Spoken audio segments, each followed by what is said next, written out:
On Magnolia Network, there's a show called For the Love of Kitchens. My wife and I love it. The show follows a high-end custom kitchen cabinet maker, deVol, based in London. They transform spaces into unique, one-of-a-kind classic kitchens by making custom cabinetry, hardware, and fixtures. They even have their own line of traditionally inspired faucets. Part of the allure for us is that we too made our kitchen, so it's fun watching a craftsman make a quality custom kitchen. When I found out I was going to be in London for a few days, I knew that if I had free time, I needed to stop by their showroom to see if I could learn more about cabinet making by seeing their work in person.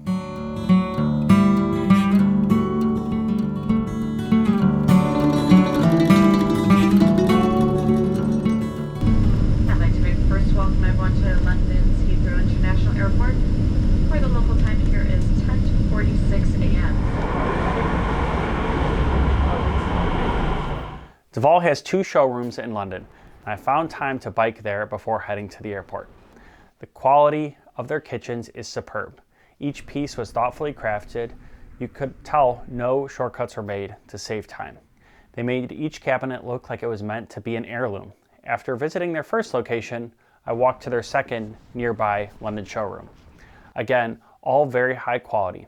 This showroom was a bit larger and spanned a few floors. And before leaving, something caught my eye. For their adjustable shelves, they don't use shelf pins, which I see here in the US a lot. They use a sawtooth shelf system. The system seems like it would be much stronger than other adjustable shelving methods.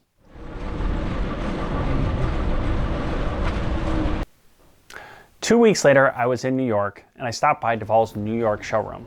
It's quite a bit larger than their London locations, and many of the same pieces of furniture are in the New York location. Again, I saw the sawtooth shelf system at work. I need to build a shelving system for our first floor broom closet, and I like the idea of having strong adjustable shelves. The sawtooth shelving concept could be a perfect solution for this project, and I hope to try it soon. I'll post a video of that closet build. I hope you found this video interesting. Please like the video and consider subscribing to the channel to see more videos related to woodworking.